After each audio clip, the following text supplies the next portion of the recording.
夏天我们要多吃冬瓜。今天用冬瓜搭配一小块猪肉，分享一道好喝又营养的冬瓜肉丸汤。汤鲜味美，老人小孩都爱喝。欢迎来到烟火味厨房。首先准备一小块猪肉放在大一点的碗中，加入多一点的清水，下手把表面的一些灰尘或者是血水全部淘洗干净。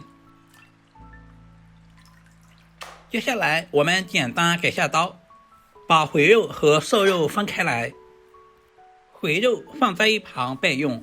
首先把瘦肉切成薄片，我们尽可能的切薄一些。挑选做丸子的猪肉其实是有技巧的，我们最好挑选这块梅花肉或者是前腿肉，因为这块肉有回又有瘦，同时也是猪身上最鲜嫩的部位。回肉部分我们要去掉猪皮，因为猪皮的肉质比较硬，同样切成薄片。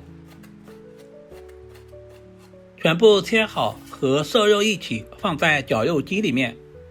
没有绞肉机的也可以用手工慢慢的剁，不管是哪一种方法，肉末都要有一点点颗粒感更好，丸子吃起来才有嚼劲。这也是饭店不外传的小技巧。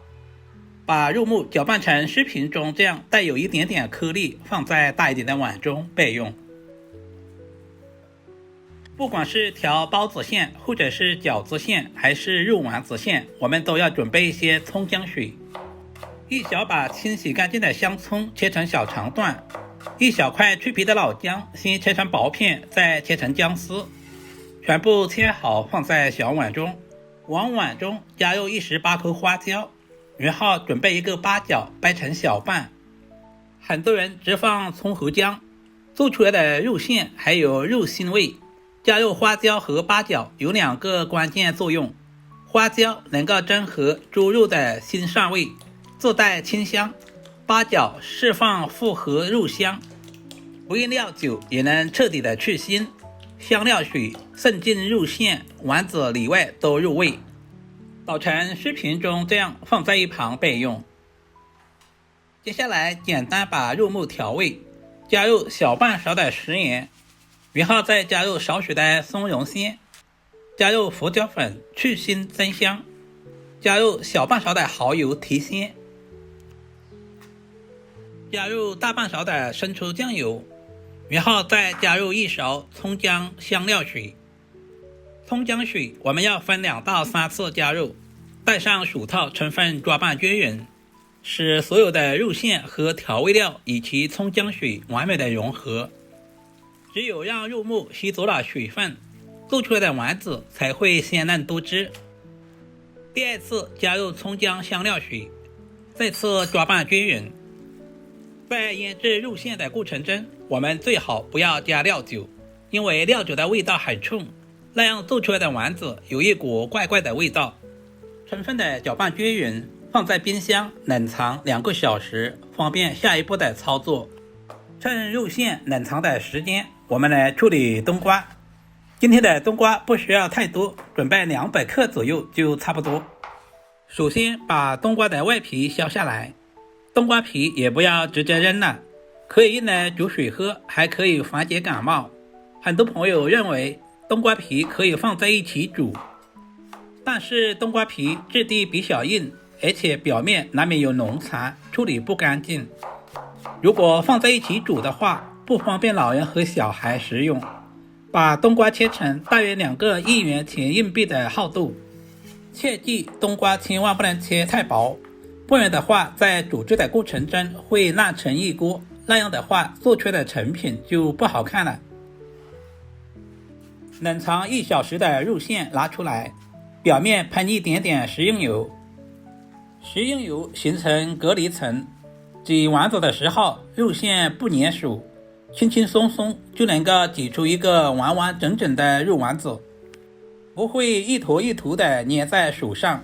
同时油膜第2次锁住肉馅水分，下锅煮不容易散，不柴，能顺滑挤出丸子，就说明肉馅调到位了。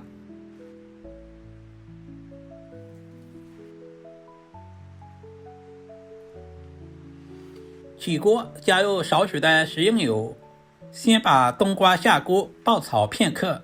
提前爆炒冬瓜能够去除冬瓜自带的深涩苦味，炒过的冬瓜煮出来清甜不花苦，汤色透亮。重点来了，我们一定要加入足量的开水。冷水下锅能让冬瓜遇浓收缩，肉质花硬，不出甜味。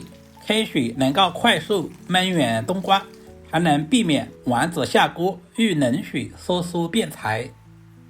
把刚刚挤好的丸子一个一个的下在锅中，先开大火煮开，立刻转小火慢煮5分钟，全程别用大火。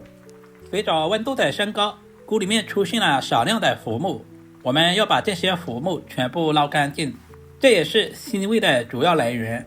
如果不处理干净的话，煮出来的汤会花心、浑浊不清亮，煮到丸子全部漂浮起来。加入小半勺的食盐调味，松茸鲜，轻轻的推动一下，使调味料完全化开。亲爱的朋友们，视频都看到这里了，借您发财的小手点个赞再走呗。您的每一个点赞和留言都是我前进最大的动力，非常感谢您一直以来对阿光的支持与鼓励。大约煮5分钟左右，现在的冬瓜丸子已经完全的熟透了。碗中加入枸杞和切好的葱花，一碗清润鲜美的冬瓜肉丸汤就做好了。汤色清亮浅黄，没有一点浑浊，冬瓜煮得半透明，软嫩绵密，入口清甜多汁，肉丸圆润紧实，轻轻一咬，汁水直接爆开，回素搭配，香而不腻，非常适合老人和小孩食用，配米饭、单独喝汤都合适。冬瓜含水量超过 95%， 热量极低，富含维生素 C、钾元素和膳食纤维，清热利尿，促进肠道蠕动，减脂，容易水肿的朋友都喝无负担。瘦肉富含优质的植物蛋白以及铁元素和多种维生素，好消化易吸收。尤其是像这样炎热的夏天，来上一碗冬瓜汤，暖心又暖胃。人间烟火，简单美食，我是烟火味厨房阿光，我们下个视频再见吧。